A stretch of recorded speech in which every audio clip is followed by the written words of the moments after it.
This is Chris, the Idaho cyclist, bringing you another how-to video on how to operate and maintain your bicycle. Drive down the road and you can hear a lot of squeaking. More than likely, it's your chain, and oil that thing. It's very simple to do, and we're going to show you how to do it quickly right here. And we've got multiple different types of chain lubes and different ways you can lube it. There's small little bottles like this, Pro Gold chain lube. There's a little bit bigger bottles with little squirt nozzles of chain lube. There's also spray cans that have a little extension of different types of chain lube. And this spray lubes I don't like because they're messy and they have a tendency to splatter everywhere. I like my bikes good and clean, and I don't like the lubrication dripping a lot of places. And a fast way to lubricate this bike, you can lean it up against a wall or something if you don't have a bike stand. And I got a bike stand that I can put it on that makes it a little bit easier, but if you can lean it up against the wall where the two pedals are free and you can freewheel it backwards, you can quickly lubricate it. And I'm going to take a little bottle of lubrication chain lube, and the chain lube that I like the best, I use all year round, is Boise T9, and it has just a little small tip that makes it easy for putting on the chain. And I like to just put my hand near the end of the rear derailleur as it's moving toward, the chain's moving towards me. I'm just going to set that bottle right there, and then I'm just going to very lightly squeeze it. I can see the chain lube just begin to start coming out. I'm just going to continue rotating this chain. Let that lubrication just drip on that chain. I'll move it to the side, side to side, and just keep rotating it. And you can stop and look at it and see if lubrication is getting on there. The chain lube is evenly distributed on that chain. If it's not wet enough, you just add a little bit more.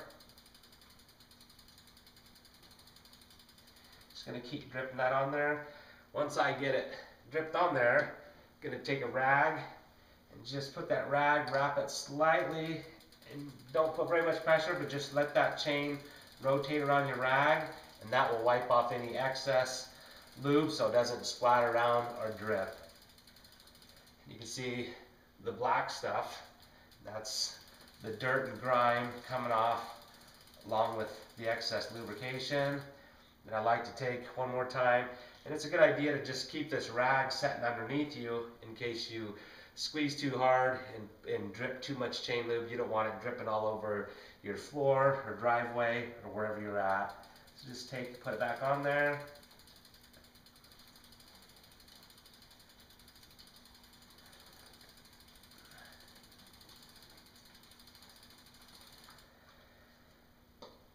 One more time, just going to wrap my rag around it, wipe off the excess. You can see the black excess chain lube. And this bow shield, when it's brand new, I just take and just stick a safety pin right through the top, and that leaves just a little tiny hole that allows just enough lubrication to come out so it doesn't just pour and shoot everywhere. Some of these lubrications, like ice wax, it comes stock with a pretty large hole. When you turn it over, quite a bit of lubrication is going to come pouring out, so you got to be very careful. I don't like to make a mess with it. Just want to put on just enough to lubricate that chain. Then I take my rag, I'm really careful, down my rear cog.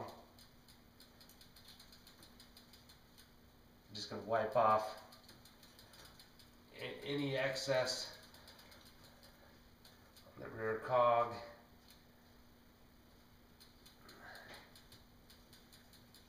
You don't want to get your fingers stuck in there anywhere, so you got to be very careful.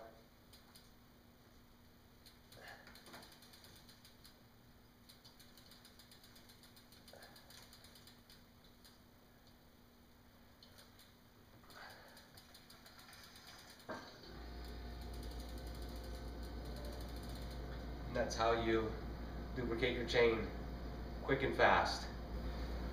Once my chain is good and lubed, I like to just take and stick my rag in here, just put a little pressure and just clean off any excess lube or dirt, grease and grime off my rear pulleys. I can put the rag on both sides, clean those pulleys off. You usually get a buildup of grease on them, and hard grease and dirt mixture with the oils, the chain lube, and like to wipe those pulleys off. It's pretty simple, just both sides of it. Just run it slowly, just watch your fingers. Now those pulleys are getting clean. This is Chris, the Idaho Cyclist. Thanks for watching our videos, and don't forget, click those buttons right down here below me. They're the share and like buttons. It goes a long way to keeping us on TV.